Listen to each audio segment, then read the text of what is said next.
Thanks for joining us for National Focus. I'm Shaakira Pierre. Coming up, government to continue work in the Mahaut constituency. Dominica presents health and environment assessment to CARICOF, and 2016 hurricane season forecasted to be active. Stay with us for details of these and other stories after this. A picture is worth 1,000 words. Got it? Taking care of us can be so easy. Take good care of the children. Thanks for staying with us. Prime Minister Honorable Roosevelt Skerrit has stated that since the Dominica Labour Party was elected in 2000, the Mahaut constituency has benefited tremendously in terms of road infrastructure. He made those remarks while speaking at a handing over ceremony of over $500,000 to the Mahaut community. When we look back at Mahaut, 2000, 2005, I have walked every part of Mahaut constituency, and I knew the condition of this constituency when we came in. And people can say what they want, but if every one of us is honest with ourselves, we will admit that Blackmore and the Labour Party has done tremendous work here in this constituency.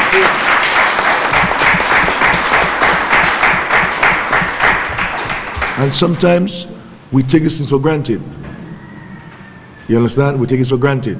But if we reflect, I used to go to Fromage in these places. Mud, you could get there, bad roads. And systematically, we have been improving the road network in this constituency, the infrastructure. Honorable Skerrit said not only should the residents of the Mahaut constituency benefit from road rehabilitation, but proper sanitation as well. Hence the reason why government continues its effort to eradicate pit latrines to modern washroom facilities in the Mahaut constituency. He mentioned an amount for washrooms. We need to eradicate pit latrines in Dominica. And notwithstanding the challenges which we're experiencing with Erica, we are committed to continuing that project of eradication of pit latrines. And so the Mahaut area will receive in excess of $275,000. So really this week you have received close to, $4 short of $1 million in this constituency for various interventions.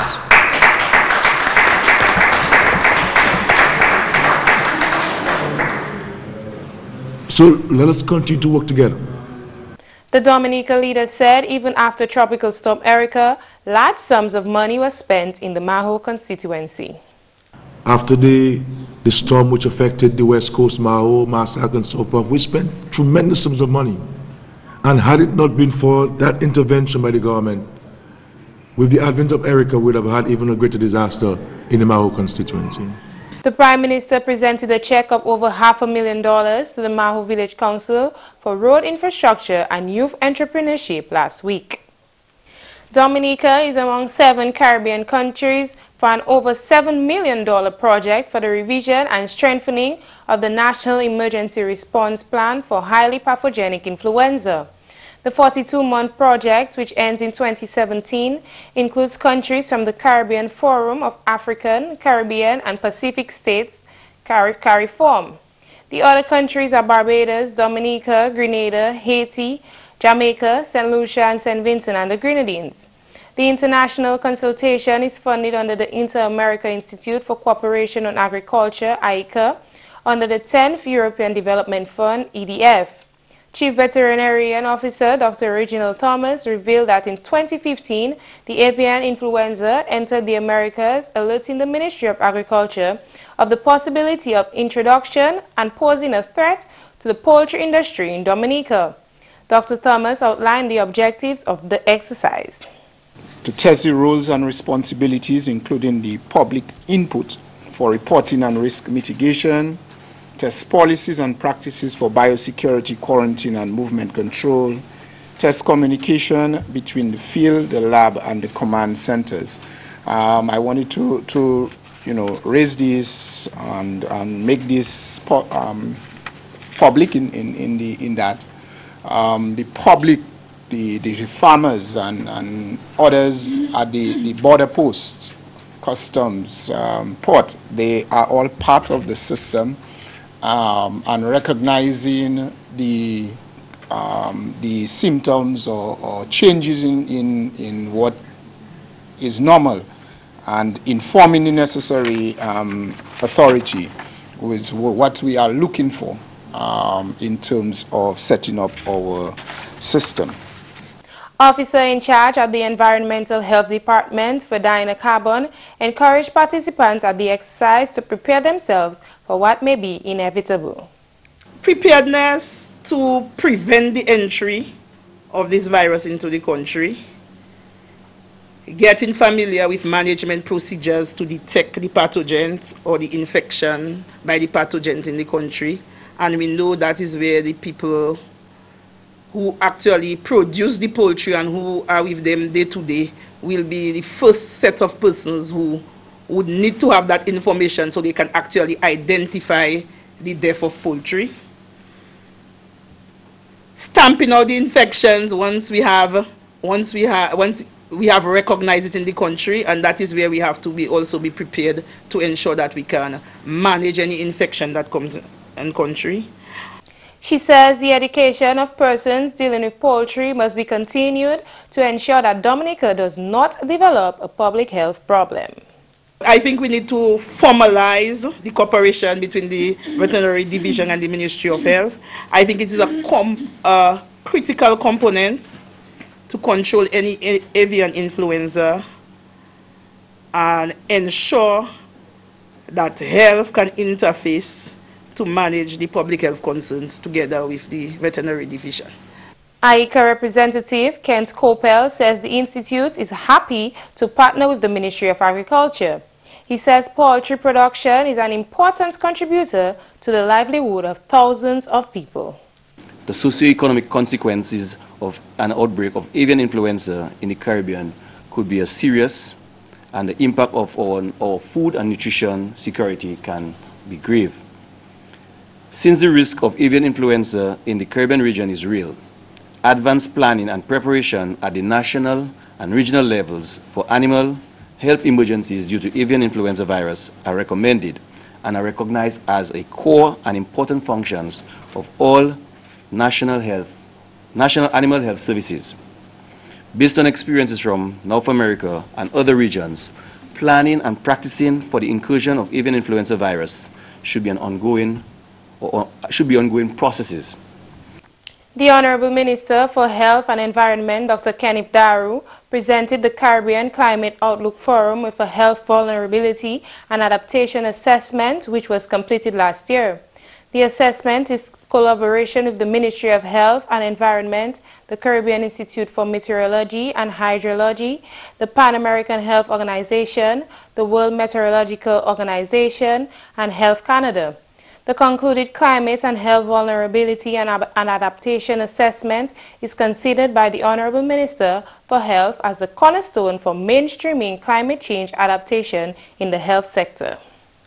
The study has also put in focus the overwhelming vulnerabilities of the local population to the impact of climate and vector-borne diseases, and food safety, security, and water quality, and the necessity to build adaptation measures into health program planning and implementation. It draws on the need to be climate smart when building health systems and providing health services. Chief Medical Officer Dr. David Johnson revealed that the Ministry of Health also conducted a formal assessment in December with the Caribbean Public Health Agency based in Trinidad. The assessment was a national after-action review to reflect the lessons learned from Tropical Storm Erica. The after-action review which we did, which I referred to, which was done in September over 2 days, in addition to this formal assessment, it focused on different elements of emergency response, including preparedness, alerting, response, recovery, and rehabilitation. And it examined a number of things. One, what was expected to happen, what actually happened, what went well and why, and what can be improved and how. With the expected increases in these events, the country therefore needs to position itself to better respond to public health threats as you realize, associated with climate variability and change by incorporating systems which would provide better information for decision making into health service delivery. Dr. Johnson stated that Dominica must establish the resources to continue to study on the country's vulnerability to climate variability and climate change. These studies will assist the government in establishing systems which will inform decisions on adaptation to reduce public health threats which are expected to arise as a result. You're watching National Focus. More when we return. I had a bleeding disorder that I did not know about, and they had to be transfusing me continuously. I got 56 units. Being there at the blood bank, I was like, yo, I'm actually saving someone's life. You never know when you can go. Give blood. I have done it, and believe it or not, it don't hurt. I won't be scared. I'll give. You know you're gonna give blood. I'll make sure she does. Sit down at the blood bank in a comfortable environment for 45 minutes. Helping people. You are stimulating your body to make brand new cells. You get free cookies, you get juice. Glad to know your blood group. Feels good. I felt as a better person. It's a good thing to be alive, and I can thank God that I'm there and I'm enjoying life.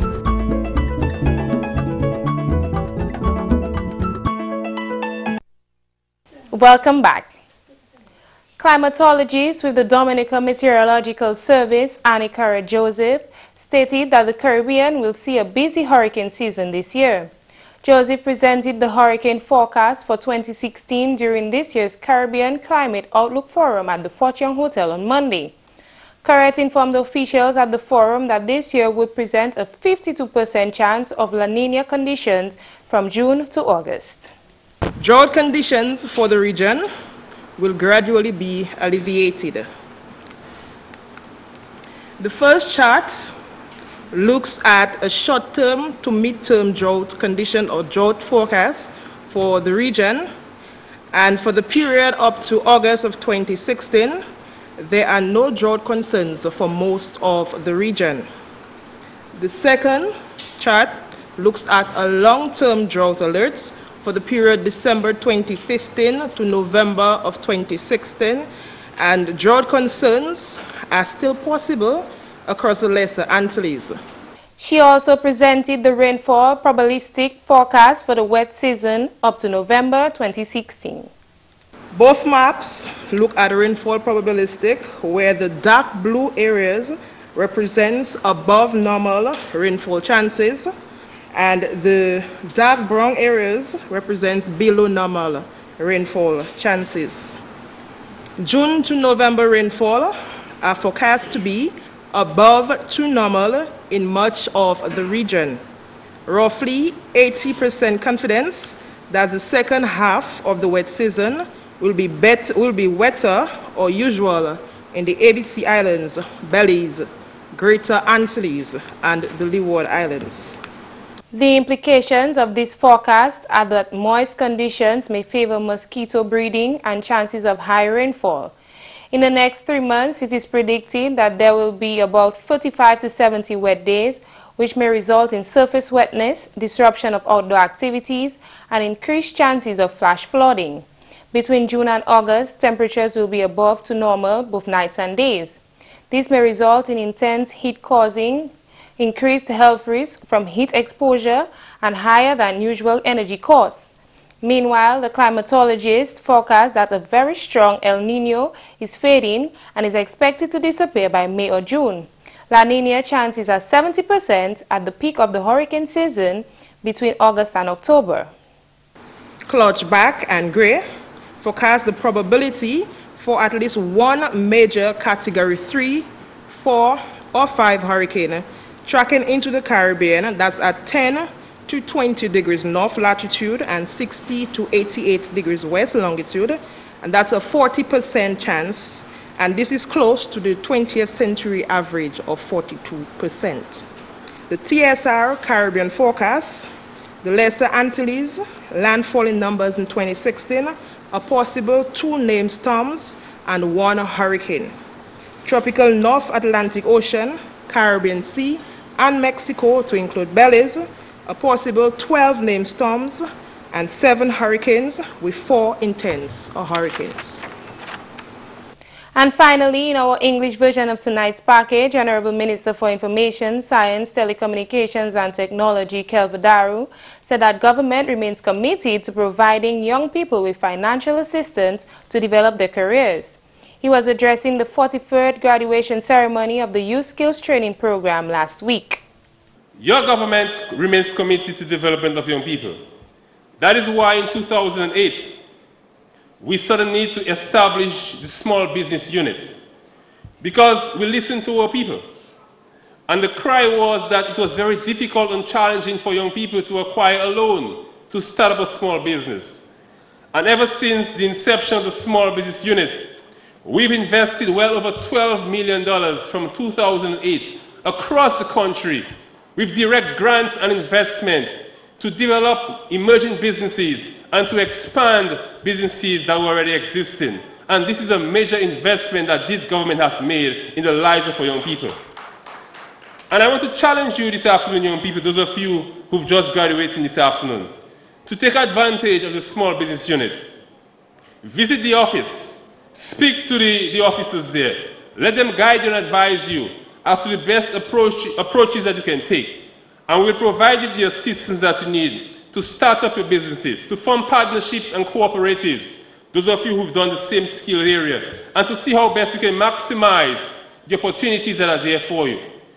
Honorable Daru encouraged the young people to give back to their communities with the skills they have acquired. Someone has given to you, you have to give back. And as you go throughout the various communities that you come from across the country, you will interact and come in contact with other young people. And I believe you have a responsibility to encourage these young people to join the Youth Skills Training Program, to pass on the skill that you've learned to those who are interested, and those who may not be interested, to find out what their interests are, and to see how best you can help them in a positive way to get on the right track and to do something meaningful with their lives. Because I believe in our young people. I believe the majority of young people in this country, they are on the right track. They have the ideas and the potential to move this country forward. But we have to continue to mold our young people and to encourage our young people. The program conducts a tracer study on a 2-year basis to follow up on past trainees. The tracer study revealed that about 75% of the people who completed the Youth Skills Training Program are employed.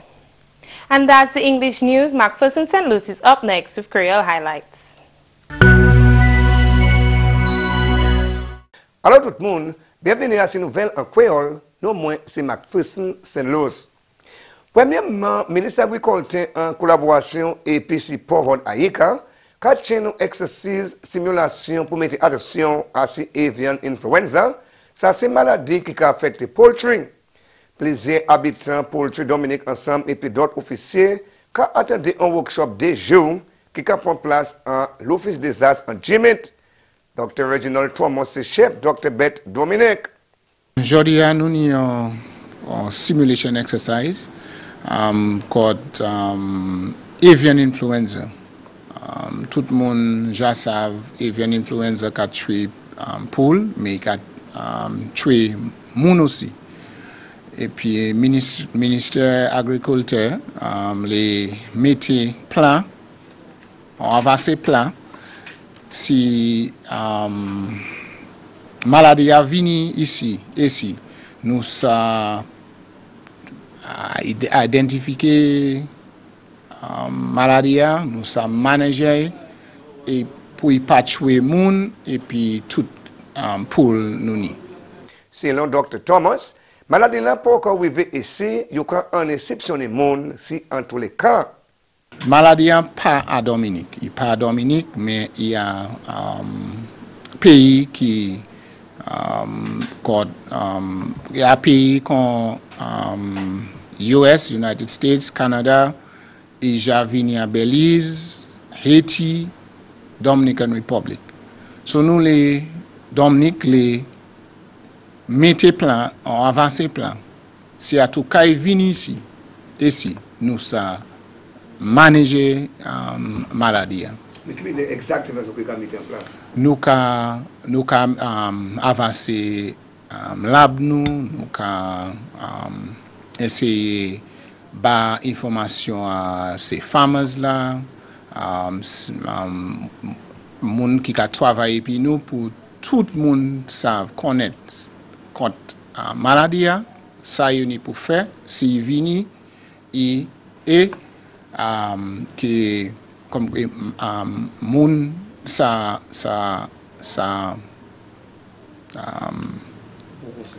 prend précaution pour maladie à pas tuer on dissuade famille.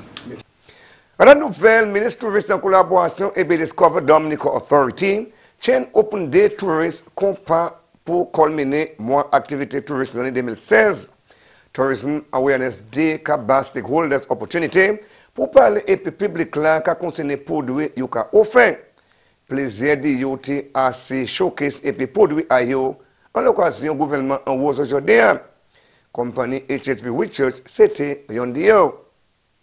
Aujourd'hui, nous avons présenté différents services, différentes excursions, différents modes de voyage. Et puis, WeChurch, vous savez, WeChurch, c'est une compagnie qui a offert plusieurs différentes manières où ça voyager, plusieurs différents services. Et là, nous avons présenté Express des îles. Comme tout le monde sait, Express des îles, c'est WeChurch. Nous avons présenté aussi excursions, tours, pour nous aller faire différents tours en Dominique. Nous avons aussi présenté cruise. Pour nous aller en les cruises avec Decide on Dominica, parce que ça c'est notre partie de WeChurch. Et nous aussi, comme tout le monde sait, Western Union, DHL, avec toute qualité de package que WeChurch a offert comme service à nos compagnies. Donc nous avons espéré que les gens qui présentent à WeChurch pour prendre avantage de ces différents services-là, et puis nous avons plus bon service en tant que service pour aller Martinique, Guadeloupe, Sainte-Lucie, en tant que service pour aller en leur cruise, en tant que service pour aller faire différentes excursions en la Dominique. Et puis finalement, le ministre Commerce lancé une entreprise qui targete la communauté rurale, ça c'est Pébouche et puis territoire Kalinago. Parole ça la sortie du ministre entreprise, Honorable Roselyne Paul. C'est le ministre Paul. Il y a une autre entreprise qui est lancée en 10 blanc tout de suite. Nous lançons Rural Base Enterprise Centers, nous faisons en Pébouche, nous faisons en Kalinago. Aussi, et tout de suite, nous avons fait un 10 blanc, où là, nous avons une femme qui a fait soft furniture, so nous avons lancé RBEC, Rural Base Enterprise Centers. So nous avons fait ça en différentes communes Dominique, nous avons préparé, nous avons train, nous avons fait tout ça, nous pour faire avant nous lancer ces programmes là. So ça a continué un ministère Commerce, Enterprise et Small Business Development. Et aussi nous avons essayé d'avancer, ça nous a créé un SBDC actuellement. Business en côté, nous avons aidé, nous avons collaboré avec agencies pour nous avancer business advice, business counseling, mentorship, pour nous faire business en Dominique plus fort. Messieurs, mesdames, ça c'est tout pour nouvelle en créole pour à présent. Non, moi c'est McPherson, c'est Luce. Au revoir. Today's tip is about how you can maintain a regular sleep cycle. Getting in sync with your body's natural sleep cycle is one of the most important strategies for achieving good sleep. If you keep a regular sleep schedule, going to bed and getting up at the same time each day, you will feel more refreshed and energized. Consistency is important. That's all for this edition of National Focus. We always welcome your suggestions and comments. Drop us an email at gis@dominica.gov.dm or visit our website news.gov.dm. Like our Facebook page, facebook.com/GIS News Dominica, and follow our Twitter at GIS Dominica. You can also catch up on past National Focus newscasts on our GIS Dominica YouTube channel. Live streaming is now available also on our YouTube channel 24 hours a day. From all of us here on the GIS News production team, I'm Shaakira Pierre. Thanks for watching and join us again next time on National Focus.